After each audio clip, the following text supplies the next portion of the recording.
ORTM, Office de radio-télévision du Mali, il est 13h à Bamako.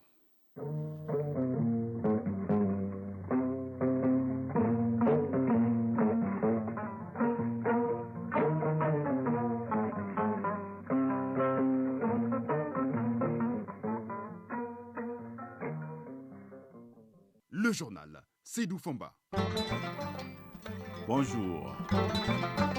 Le Premier ministre Choguel Kokala Maïga, chez le président de la transition, ce matin, le chef du gouvernement a remercié et félicité le chef de l'État pour le travail accompli ces derniers mois avant de réaffirmer sa disponibilité à poursuivre sa mission à la tête du gouvernement. Vous l'entendrez en début de journal. 27e édition du mois de la santé et de la protection sociale, une journée de sensibilisation et d'information et de sensibilisation plutôt sur le remède de régime d'assistance médicale a été lancée à cet effet pour édifier les uns et les autres sur le mode de prise en charge et les conditions d'immatriculation de près de 3 millions de personnes.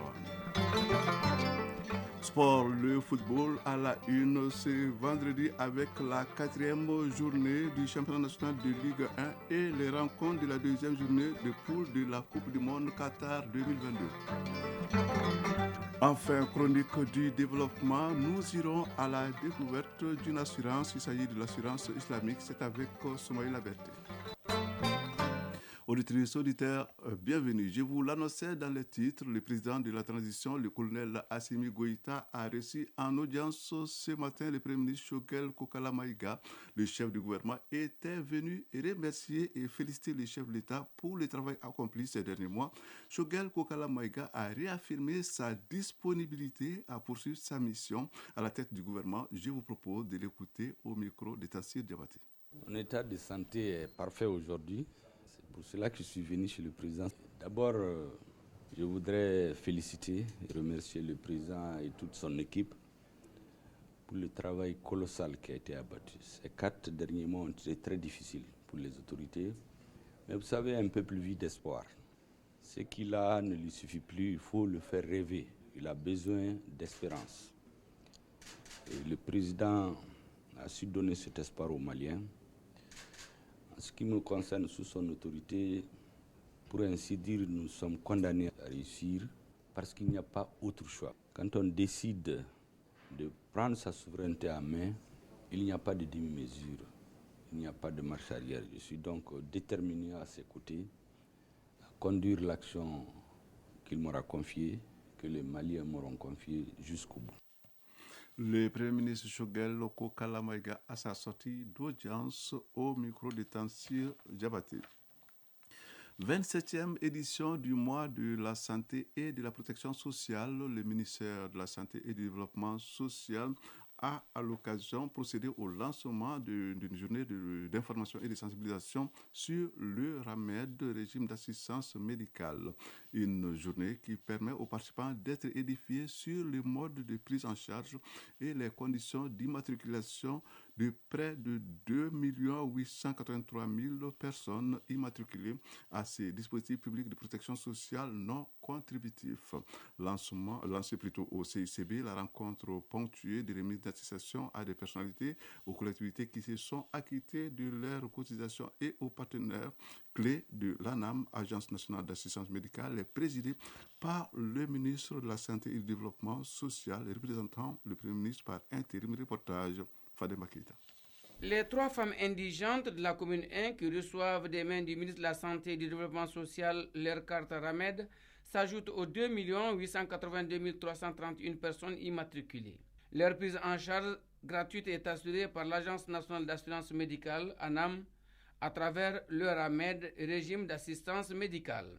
La journée d'information et de sensibilisation sur le RAMED vise à expliquer aux indigents les critères pour être immatriculé à ce dispositif gratuit. Ahmed Ben Haman, directeur général de l'ANAM, Agence nationale d'assurance médicale. Normalement, l'identification commence d'abord par les chefs de village qui connaissent qui sont pauvres, qui ne peuvent pas se faire prendre en charge, qui font cette première identification.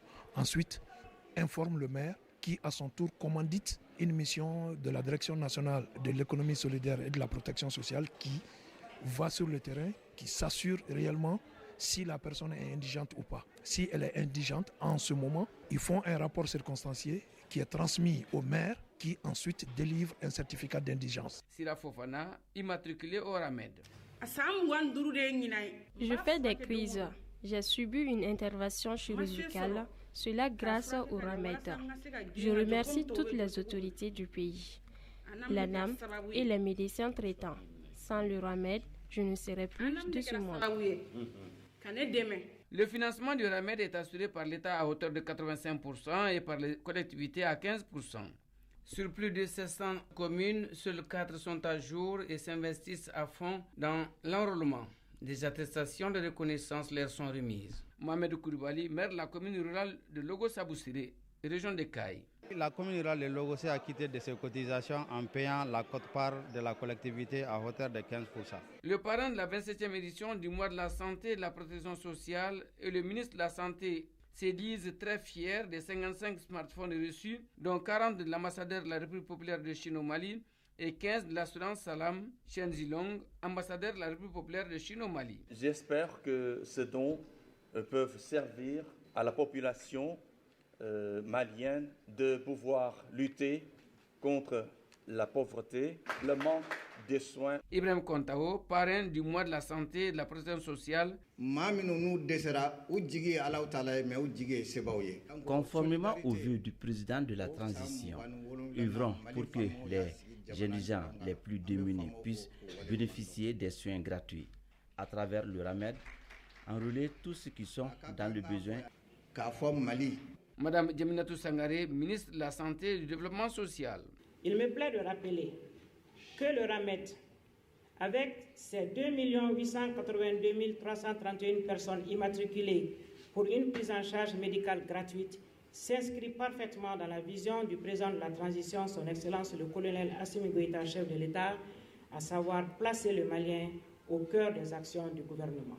Pour leur implication sans relâche pour la cause des démunis, le parrain décerne une attestation de reconnaissance au président de la transition, au Premier ministre par intérim et au ministre de la Santé. Un reportage signé Fademba Keïta. Autre lancement, celui hier d'un projet intitulé Femmes et enfants des communautés minières, artisanales au Mali, FEMA. Ce projet qui durera 5 ans a pour objectif d'améliorer les conditions des femmes et des enfants dans les communautés d'exploitation artisanale et à petite échelle de l'or dans le cercle de Kéniéba au Mali. Il est financé par la coopération canadienne à hauteur de 4,7 milliards de francs CFA et cible les femmes et les enfants de 4 communes du cercle de Kéniéba dans la région de Caille où nous avons joint notre envoyé spécial Inaba. Le projet Femmes et enfants des communautés minières artisanales au Mali FEMA vise à améliorer les conditions des couches vulnérables dans le cercle de Kéniéba, à savoir Kéniéba, Dabia, Sitakli et Djalafara. Démarré en avril 2022 pour une durée de 5 ans, le projet cible les femmes et les enfants. Yann Lebra, directeur du projet FEMA. L'artisanat minier est un moyen de subsistance pour des centaines de milliers de femmes et d'hommes à travers le Mali. Cependant, les défis du secteur sont énormes.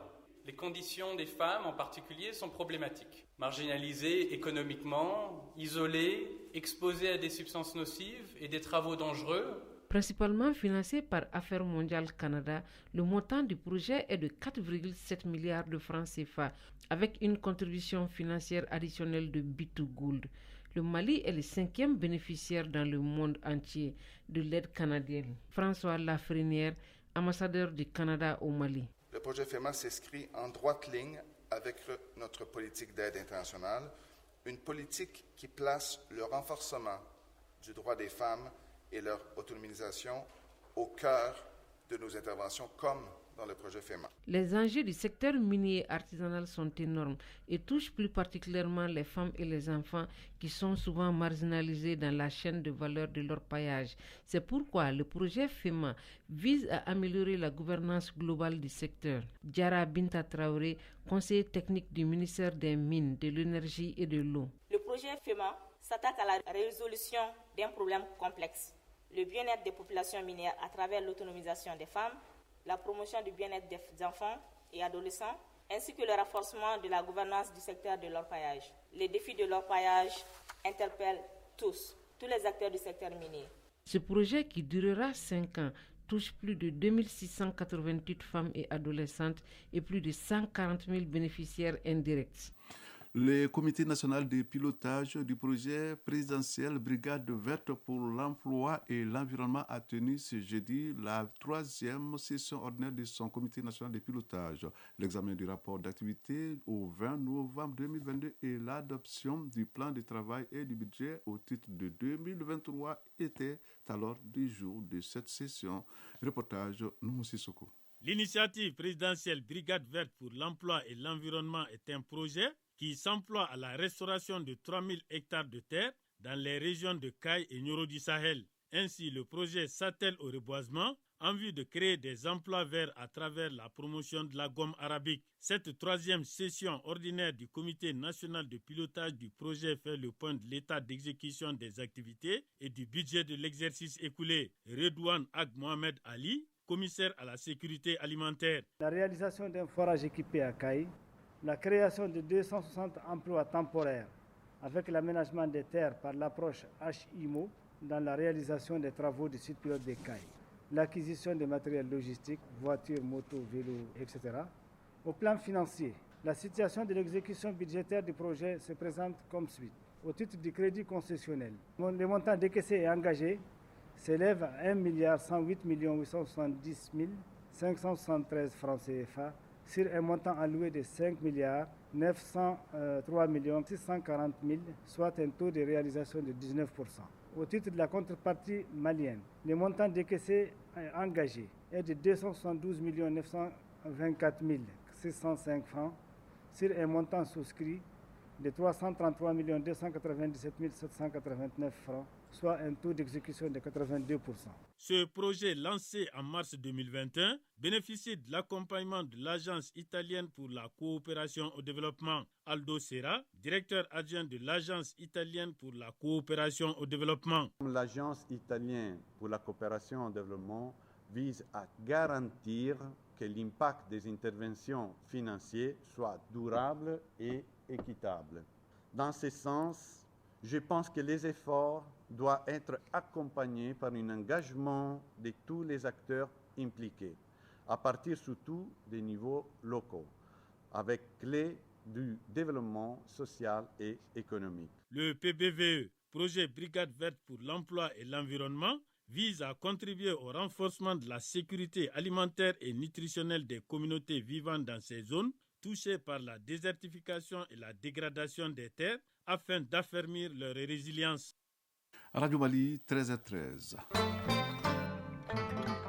Actualité hors du Mali, en Guinée, un cadre de dialogue interguinéen s'est ouvert hier à Conakry sans les principaux partis politiques.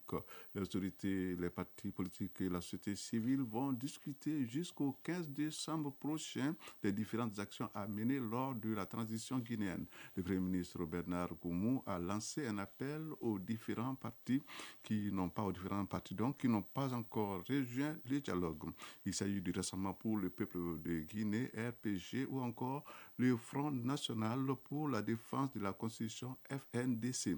Ces poids-lourds de la politique guinéenne ont estimé que les conditions préalables à l'ouverture des discussions n'étaient pas réunies. Cette nouvelle tentative de dialogue est parrainée par la communauté internationale, le médiateur de la CEDEAO pour la Guinée, l'ancien président béninois Thomas Boni Yahi est chargé de coordonner ces cadres de dialogue avec le chef du gouvernement guinéen. Il s'est adressé avec un accent particulier à ceux qui n'ont pas encore rejoint les dialogues. Selon lui, le travail pour le rapprochement doit continuer entre fils et filles de la Guinée. Le Niger accueille un double sommet de l'Union africaine consacré à l'industrialisation de l'Afrique et à la zone de libre-échange continentale africaine, ZLECAf. Les chefs d'État et de gouvernement de l'Union africaine se réunissent aujourd'hui à Niamey pour ces deux sommets successifs. Ces rendez-vous viennent conclure une semaine de travaux qui se sont tenus depuis dimanche dernier sur ces sujets. Sur le plan continental, les deux sommets de l'Union africaine ont pour objectif de renouveler les engagements en faveur d'une industrialisation et d'une diversification économique inclusive durable. Selon le président de la Commission de l'Union africaine, Moussa Faki Mahamat, l'Afrique doit prendre conscience de la nécessité de l'industrialisation du continent et accélérer l'opérationnalisation de la zone de libre-échange continentale africaine. En République démocratique du Congo, les rebelles du M23 rejettent la feuille de route du sommet de Luanda. Le président congolais Félix Tshisekedi et le ministre rwandais des Affaires étrangères Vincent Biruta, reçus mercredi dernier à Luanda par le président angolais et médiateur désigné par l'Union africaine, João Lourenço, sont parvenus à une feuille de route concernant la situation sécuritaire à l'est de la République démocratique du Congo. Les participants ont proposé notamment la cessation des hostilités et un retrait des rebelles du M23, des décisions que les rebelles ont rejetées. La société civile du Nord Kivu a d'ailleurs maintenu hier une manifestation à Goma pour exiger notamment une plus grande implication de la communauté internationale.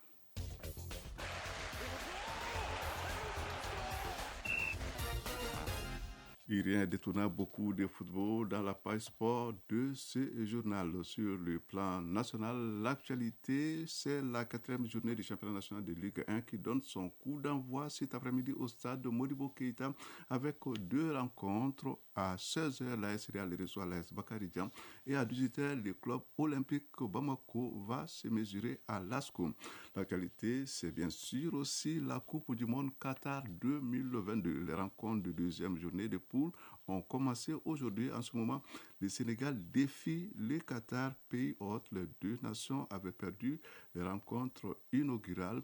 Les 2 équipes jouent donc maintenant, cela fait une quinzaine de minutes, et le score demeure vierge 0-0. Issa Kolon Sidibé, entraîneur de football, nous livre ses impressions sur cette rencontre et sur les matchs Angleterre-États-Unis.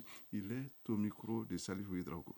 Ce qui est sûr, c'est que le Sénégal, pour rebondir dans cette Coupe du Monde, est obligé à faire une victoire demain pour vraiment pouvoir continuer.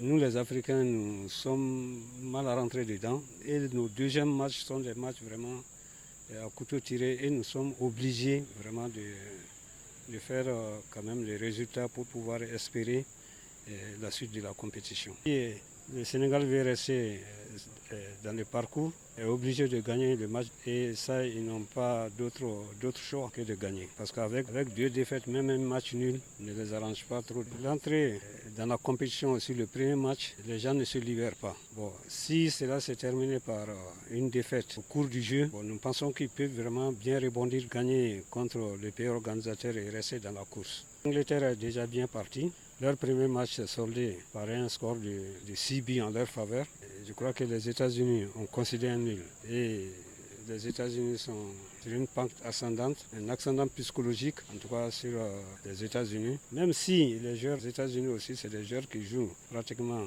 tous en Europe. Mais je crois que l'Angleterre est quand même bien partie pour avoir sa 2e victoire et peut-être passer au 2e tour. Sachez qu'hier, les pays africains ont tous plié devant leurs adversaires. Les Ghanéens ont cédé 3-2 face aux Portugais. Une défaite frustrante dans l'autre rencontre africaine, battue par la Suisse 0-1 pour son entrée en lice. Le Cameroun a poursuivi une bien triste série. Le programme de ce vendredi prévoit pour le compte de la 2e journée les rencontres suivantes en ce moment même. Qatar-Sénégal, c'est dans le groupe A. À 16h, les Pays-Bas joueront contre l'Équateur, toujours dans le groupe A. Enfin, à 19h pile, le GMT, donc l'Angleterre en découdra avec les États-Unis dans le groupe B, un match à suivre sur ORTM2. Et déjà, le Pays de Galles vient d'être battu par l'Iran, 2-0, c'est dans le groupe B. Chronique du développement. La chronique du développement de ce vendredi est consacrée à un type d'assurance, l'assurance islamique, une assurance qui n'est pas assez connue dans les paysages des services d'assurance conventionnelle au Mali, alors qu'elle présente de nombreux avantages. Et bien qu'elle fonctionne sur la base de la loi islamique, l'assurance islamique couvre tous les produits et activités qu'offre l'assurance conventionnelle, excepté l'assurance vie. Alors, Allons donc à la découverte de cet autre service d'assurance avec Soumaïla Berté et Marc Dambélé. L'assurance islamique est une forme de mutualité dans laquelle les membres ont les mêmes droits et devoirs au regard de la loi islamique. Selon la CIMA, Conférence interafricaine du marché d'assurance, l'assurance islamique ou Takaful est un régime contractuel par lequel un groupe de personnes s'engage à s'entraider en cas de survenue des risques. Pour ce faire, chaque adhérent doit verser une cotisation. Comment fonctionne une assurance islamique ? Écoutez Oumar Boli, enseignant, chercheur, expert en finance islamique. Comme le Mali est régi par le code des CIMA, donc pour faire assurance au Mali, il faut avoir une société anonyme. Quand il crée la société maintenant va gérer les montants apportés par les adhérents.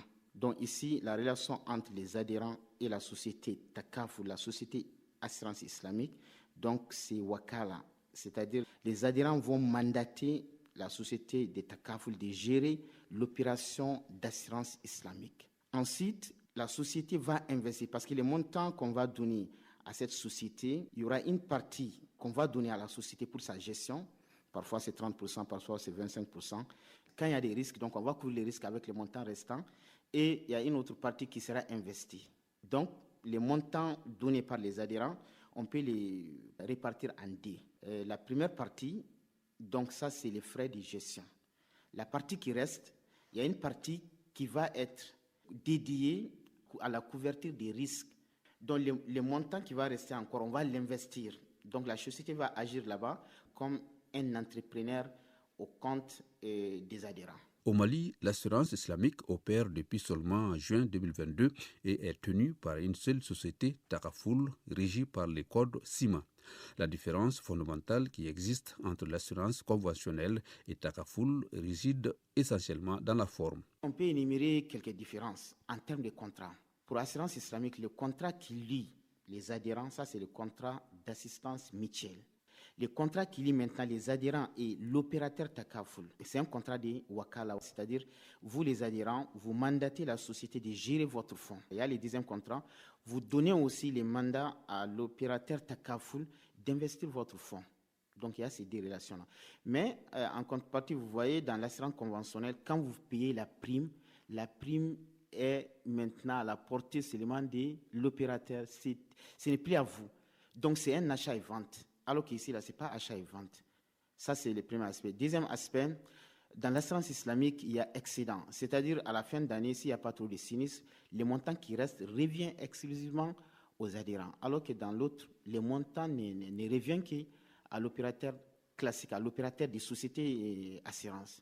Troisième, ici, l'obligation des assureurs. Dans les assurances commerciales, l'obligation, c'est de payer les sinistres, que ce soit dans les fonds de souscription ou dans leur propre capital. Alors que dans l'assurance islamique, l'opérateur va payer sur les fonds des adhérents.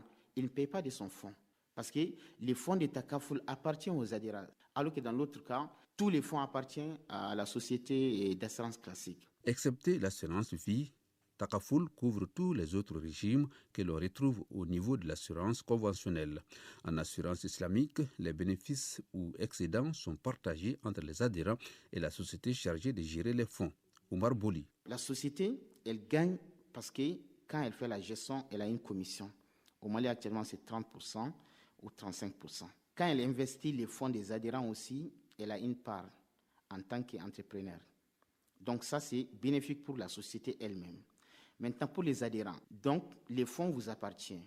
Quand il n'y a pas trop de sinistres, l'année qui suit, il se peut que vous payez moins, il se peut que même vous aurez des bénéfices. Donc, d'abord aussi, on ne te traîne pas parce que dans d'autres sociétés, on traîne parce qu'on joue sur les capitales, on ne joue pas sur les fonds des adhérents. Dans l'assurance islamique, les fonds vous appartiennent. Donc, c'est-à-dire c'est la maison, quoi. C'est comme un parent qui gère un fonds pour vous. Donc, quand vous avez un problème, vous avez droit vraiment à votre fonds. Donc, les constats qu'on a fait dans ces petits temps, vraiment, les clients sont satisfaits. Peu connue du grand public, l'assurance islamique vient ainsi enrichir le paysage des services d'assurance au Mali. Selon notre expert, c'est une première dans la sous-région d'avoir une société d'assurance qui mène de façon autonome ses activités sur la base de la loi islamique. Prochain rendez-vous avec Soumaïla Berté vendredi prochain. Nous sommes au terme de cette édition, mais avant de nous quitter, je vous rappelle que le président de la transition, le colonel Assimi Goïta, a reçu en audience ce matin le Premier ministre Choguel Kokala Maïga, qui a réaffirmé sa disponibilité à poursuivre sa mission à la tête du gouvernement. Vous l'avez écouté en début du journal. Fin donc de cette édition qui vous a été présentée par Seydou Fomba. À la mise en onde, il y avait Bintou Traoré. Mise en ligne, Sekou Traoré, bien sûr. Et de l'autre côté, il y a Dossé Baba Diarra qui assurait donc la réalisation. Le travail était coordonné par Brahma Traoré, l'infatigable. Merci donc de nous avoir suivis. Prochain rendez-vous avec l'actualité, 19h30. Au revoir.